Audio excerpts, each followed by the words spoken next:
قادری حضور رفیق ملت جانشین تاجدار اہل سنت نعرہ تکبیر فیضان پیر سالم نعرہ رسالت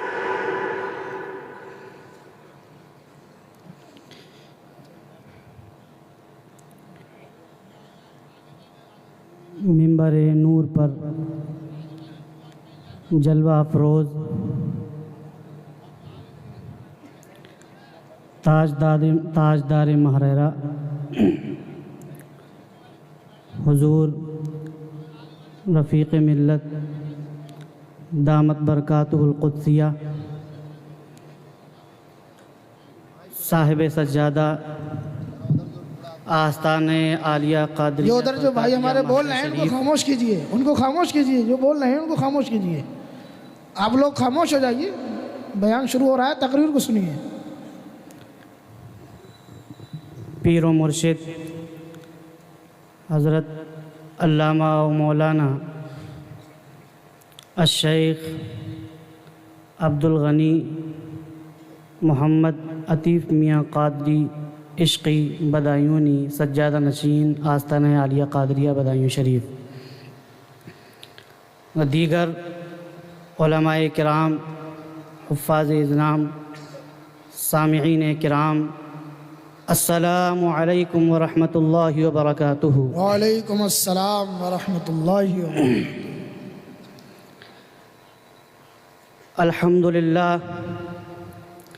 الحمد للہ رب العالمین والعاقبۃ للمتقین والصلاة والسلام علی السید البشیر النذیر وعلی آلہ واصحابہ ووارث آلہ الامین الکریم محی الدین برحمتک یا ارحم الراحمین.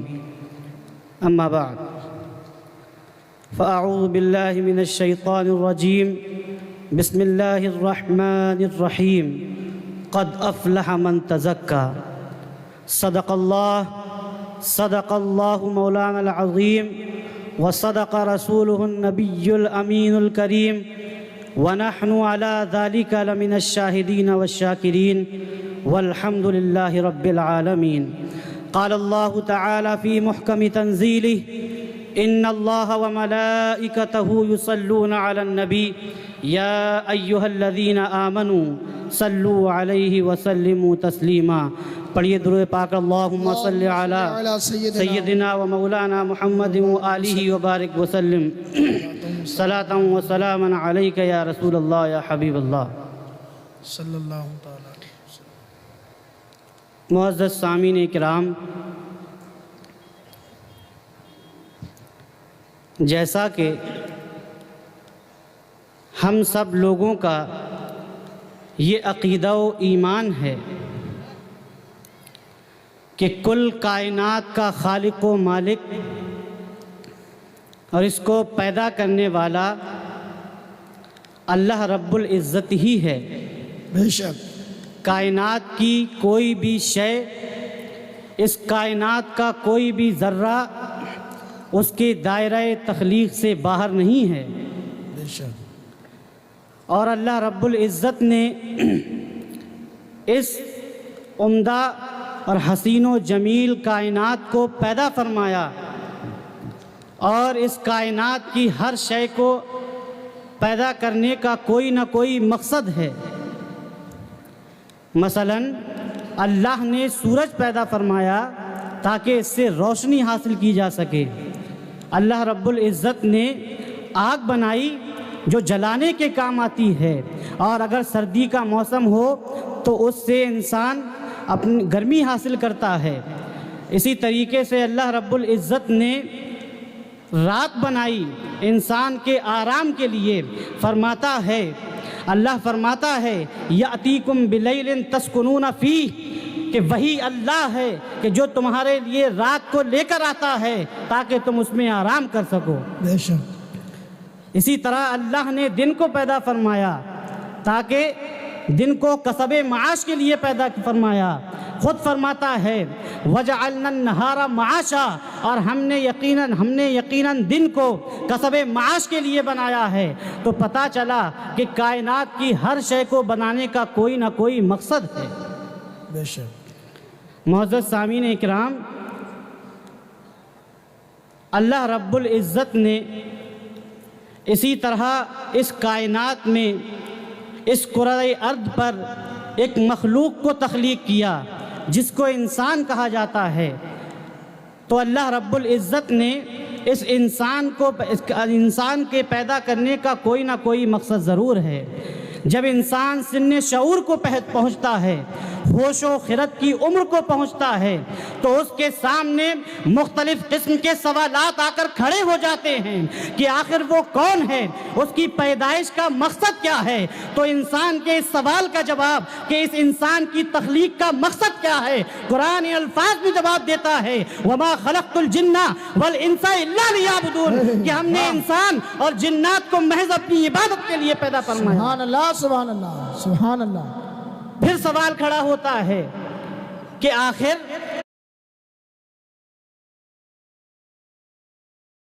جب انسان کو محض اللہ کی عبادت کے لیے پیدا کیا گیا ہے تو پھر اس کی بندگی کے، اس کے عبادت کے طور طریقے کیا ہیں؟ تو معزز سامعین اکرام، اللہ رب العزت نے اس دنیا میں اپنے محبوب ترین نبی کو بھیج کر اور ان کو مبعوث فرما کر وہ تمام طریقے بتائے کہ کن کن طریقوں سے اللہ کی بندگی کی جائے گی، وہ کون کون سے اصول و ضوابط ہیں جن کی وجہ سے اللہ رب العزت کی بندگی کی جائے گی، اس کی عبادت کی جائے گی۔ تو محترم سامعین کرام، کبھی قرآن فرماتا ہے کہ اللہ کی بندگی اقیم الصلاۃ، نماز قائم کر کے کی جائے گی، کبھی اللہ کی بندگی وآتوا الزکاۃ، زکوٰۃ دے کے کی جائے گی، کبھی فرماتا ہے کہ اس کی بندگی اور اس کی عبادت روزہ رکھ کے کی جائے گی، کبھی نبی فرماتے ہیں کہ اس کی بندگی اس طرح ہوتی ہے کہ راستے سے کوئی تکلیف دہ چیز ہٹا دی جائے تو اللہ رب العزت کی یہ بھی بندگی ہے، کسی شکستہ دل کے دل کو توڑ دیا جائے، کسی شکستہ دل کو جوڑ دیا جائے تو اللہ رب العزت کی یہ بھی بندگی ہے، کسی پریشان کی پریشانی دور کر دی جائے، یہ بھی اللہ کی بندگی کا ایک طریقہ ہے۔ تو معزز سامعین اکرام، اللہ رب العزت کی عبادت کے، اس کی بندگی کے بہت سارے طریقے ہیں۔ بے شک۔ تو اس انسان کو اللہ رب العزت نے پیدا فرمایا ہے، محض اپنی عبادت کے لیے پیدا فرمایا ہے۔ تو اس کی ایک بندگی کا طریقہ یہ بھی ہے کہ انسان اپنے باطن کو صاف کر لے، اپنے نفس کو صاف کر لے، گناہوں کی آلودگی سے اپنے دل کو پاک کر لے، اس کی پراگندگی دنیاوی خواہشات کو اپنی دل سے نکال پھینکے اور آلائشوں سے دور ہو جائے، شیطانی وسوسوں سے محفوظ ہو جائے، شیطانی تمام تر گندی خواہشات کو چھوڑ دے اور ایک اللہ رب العزت کا خیال اور اس کی طرف اپنے دل میں رکھے۔ بے شک۔ معزز سامعین کرام، اللہ رب العزت نے قرآن مقدس میں تزکیہ نفس اور دل کو صاف کرنے کی بات جا بجا کہی ہے۔ کہیں اللہ رب العزت نے تزکیہ نفس، سب سے پہلے ہم یہ سمجھتے چلیں کہ تزکیہ نفس ہے کیا، تزکیہ نفس کسے کہتے ہیں؟ معزز سامعین کرام، اصطلاح میں تزکیہ نفس نام ہے اپنے نفس کو، اپنے دل کو گناہوں کی آلودگی سے، گناہوں کی آلائشوں سے، پراگندگی سے محفوظ کر لینا اور اسے صاف کر لینا۔ اب اس تزکیہ کا مطلب کیا ہوتا ہے؟ آخر تزکیہ کرنے کا فائدہ کیا ہوتا ہے؟ تو محترم سامعین، اس کے فوائد بھی قرآن مقدس میں بیان کیے گئے اور اس کی اہمیت کا اندازہ، دل کو صاف کرنے کی اہمیت کیا ہے، اس حدیث سے ہم لگا سکتے ہیں کہ اللہ کے رسول صلی اللہ علیہ وسلم ایک حدیث میں ارشاد فرماتے ہیں کہ الا وَإِنَّ فِي الْجَسَدِ مُضْغَةً، الا وَإِنَّ فِي الْجَسَدِ مُضْغَةً اذا صلحت صلح الجسد كله واذا فسدت فسد الجسد كله الا وهي القلب، کہ یہ اللہ کے رسول نے دل کی اس کیفیت کو اور دل کو صاف کرنے کے لیے جو اس کی اہمیت بیان فرمائی، فرمایا کہ دل کہ تمہارے انسان کے جسم کے اندر ایک ایسا گوشت کا لوتھڑا ہوا کرتا ہے کہ اگر وہ صحیح و سالم ہو جائے تو پورا بدن صحیح و سالم رہا کرتا ہے، اور جب اس میں فساد برپا ہو جائے تو پورا بدن تو اس پورے بدن میں فساد ہو جایا کرتا ہے، اور وہ جسم کا ٹکڑا اور وہ گوشت کا ٹکڑا کوئی اور نہیں ہے، الا وہی القلب، وہ دل ہے۔ جب یہ دل بندہ گناہوں کی آلودگی سے پاک کر لیا کرتا ہے، اس نفس کو صاف کر لیا کرتا ہے، اس نفس کو تقوی کی لگام دے دیا کرتا ہے، تو اللہ رب العزت طرح طرح کے اسے انعامات سے نوازتا ہے۔ اور اللہ رب العزت قرآن مقدس میں خود فرماتا ہے جنات عدن تجری من تحتها الانہار خالدین فیہا وذالک جزاء من تزکا، کیا ابدی باغات ہیں جن کے نیچے سے نہریں جاری ہیں، اور ان نہروں میں ان باغات میں وہ ہمیشہ ہمیش رہنے والے ہیں۔ یہ کون لوگ ہوں گے؟ یہ انعام کن لوگوں کا ہوگا؟ یہ انعام ان لوگوں کو ملے گا وذالک جزاء من تزکا، جس نے اپنے نفس کا تزکیہ کر لیا۔ نعرہ تکبیر، نعرہ رسالت، نعرہ غوث، عرس قادری، عرس قادری، فیضان شمس محررہ، نعرہ تکبیر۔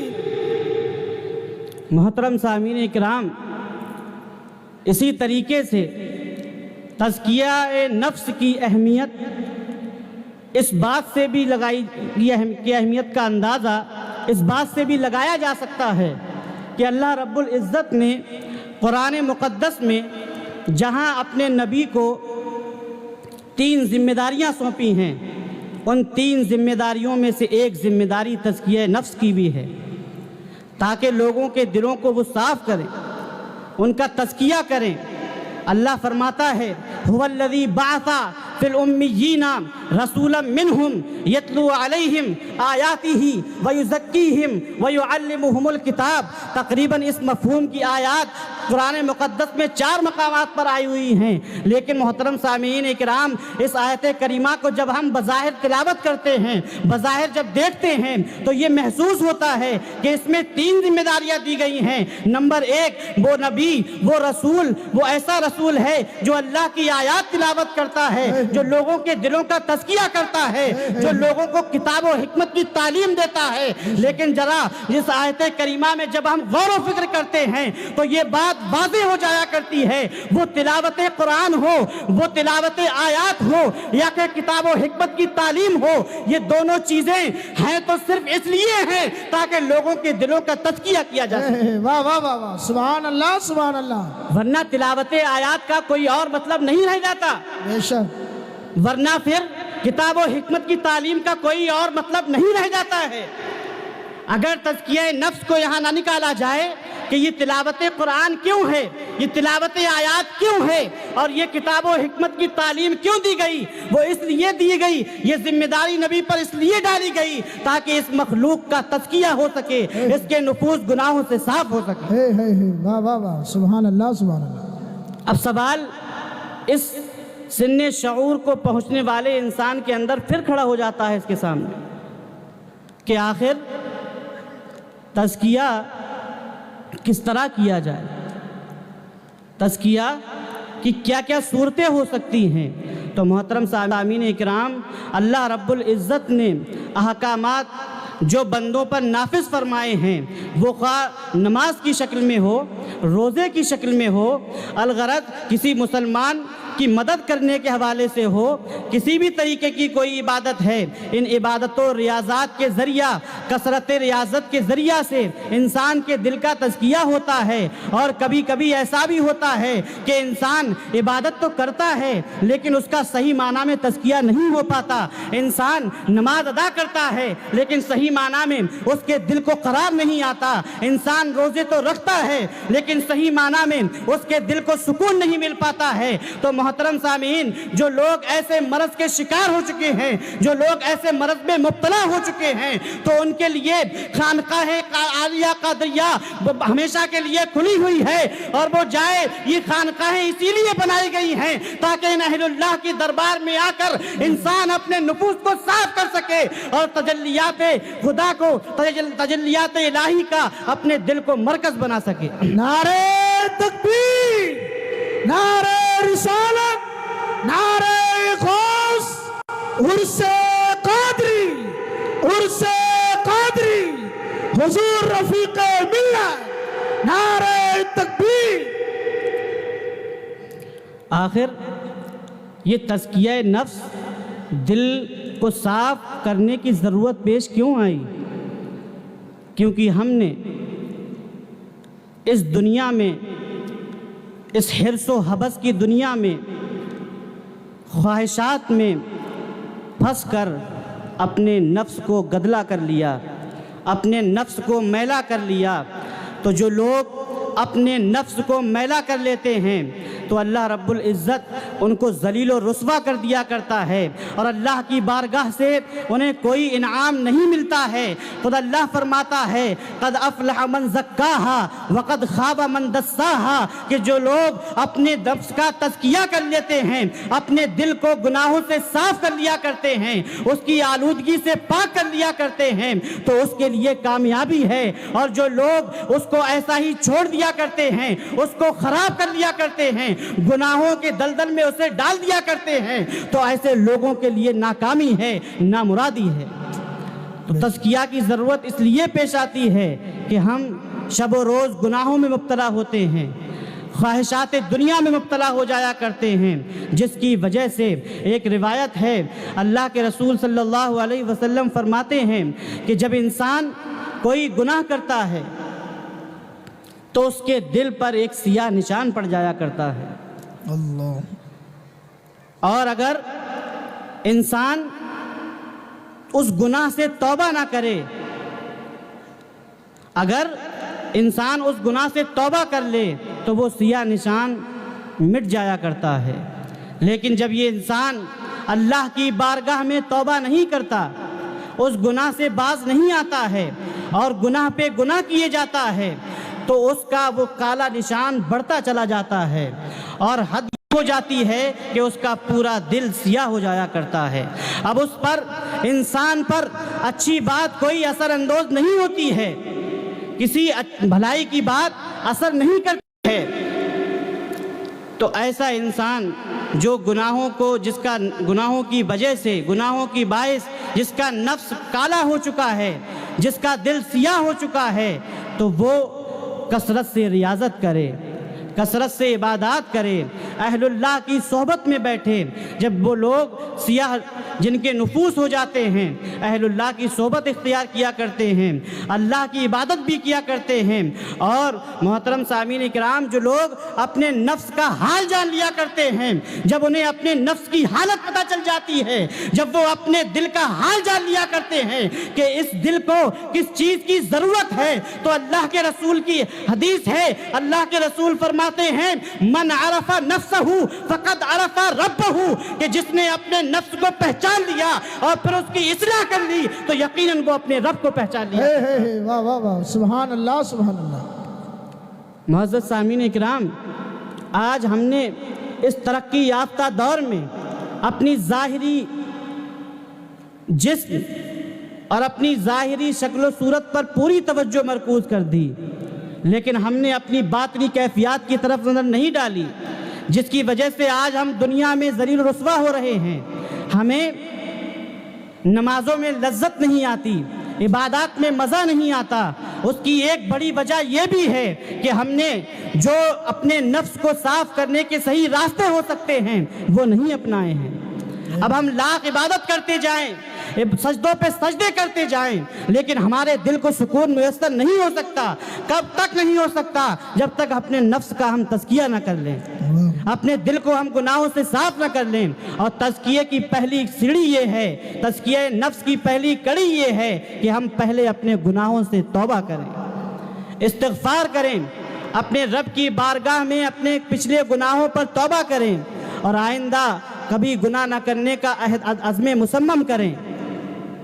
تو جب یہ سب ہوگا، جب اس کی ابتدا ہوگی، اس کے بعد ہم اپنی آنکھ سے اللہ کی بارگاہ میں آنسو بہائیں گے، تو اس کی وجہ سے ہمارے دلوں کو سکون ملے گا اور اس کی کالے ختم ہوگی، اور جو نفوس سیاہ ہو چکے ہیں آہستہ آہستہ آپ کی توبہ کی وجہ سے، ہماری اور آپ کے توبہ و استغفار کی وجہ سے وہ نفوس صاف ہونا شروع ہو جائیں گے۔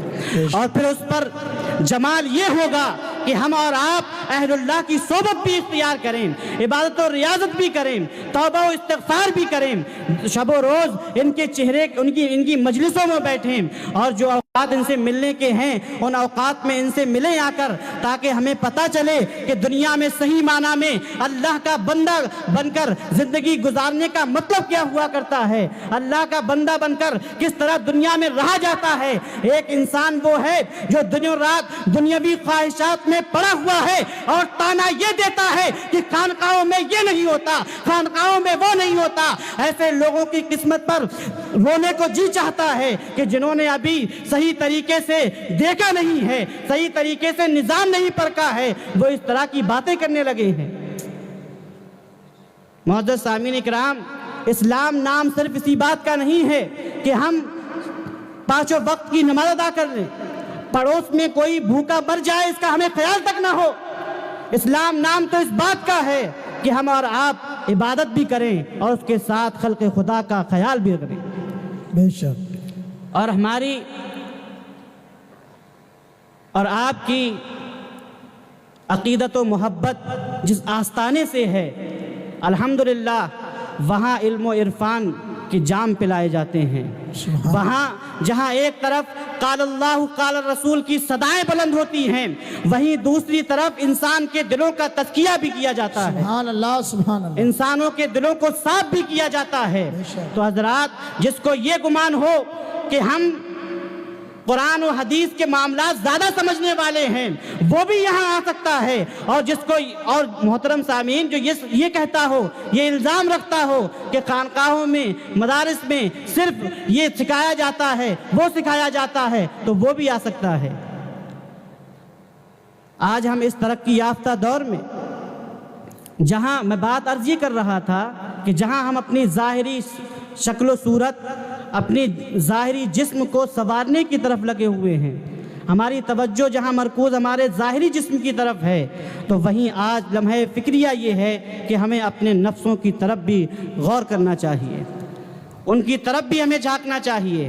یہ بھی ہمارا ایک اہم فریضہ ہے کہ ہم اپنے دلوں کا حال جانیں، ہم اپنے دلوں کی خبر لیں، اور جب ہم اللہ رب العزت کے اس فریضے پر عمل پیرا ہوں گے تو یقیناً ہماری عبادت کہلائیں گی، ہمارے روزے کہلائیں گے، ہماری نمازیں کہلائیں گی، ہمارا حج کہلائے گا۔ ایک انسان جو سود کا پیسہ جمع کر کے حج کرنے کے لیے جاتا ہے، بعد میں جب مسجد میں نماز پڑھتا ہے تو کہتا ہے نماز میں لذت نہیں آتی۔ ارے تو نے وہ تمام تر اعمال جو کیے ہیں وہ حرام کی کمائی سے کیے ہیں، تجھے سکون میسر کہاں سے آ جائے گا؟ اللہ۔ محترم سامعین اکرام، اللہ رب العزت نے جہاں ہمیں بہت سارے احکام دیے، ہمارے اوپر نافذ کیے، روزہ رکھنے کا ہمیں حکم دیا، وہیں ہمیں اپنے دلوں کو صاف کرنے کا بھی حکم دیا ہے، بے شک، اپنے نفسوں کو صاف کرنے کا بھی حکم دیا ہے۔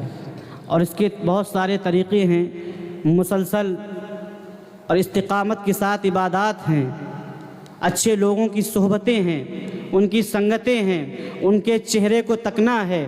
محترم سامعین، اور اہل اللہ جن لوگوں کا تزکیہ ہو چکا ہوتا ہے، اللہ صرف انعام انہی کو عطا نہیں کرتا، بلکہ ان کی بارگاہ سے جو لوگ لگ جایا کرتے ہیں، ان کی نگاہ انتخاب جس پر پڑ جایا کرتی ہے تو وہ دنیا میں چمک جایا کرتے ہیں۔ سبحان اللہ سبحان اللہ۔ حضرات گرامی، آج اس زبوں کے دور میں ہم اور آپ سب کی ذمہ داری ہے کہ ہم لوگ اپنے دلوں کا جائزہ لیں، اور اللہ کی بارگاہ میں دعا ہے کہ میری کہنے میں قصداً سہواً جو بھی غلطی ہوئی ہو، اللہ پاک اسے معاف فرمائے، اور ہم سب کو گناہوں سے بچنے کی توفیق عطا فرمائے، نیک اعمال کی توفیق عطا فرمائے، اور ہم سب کو بزرگان دین کا ادب کرنے کی توفیق عطا فرمائے، آمین۔ وآخر الدعوانا ان الحمد للہ رب العالمین۔ السلام علیکم۔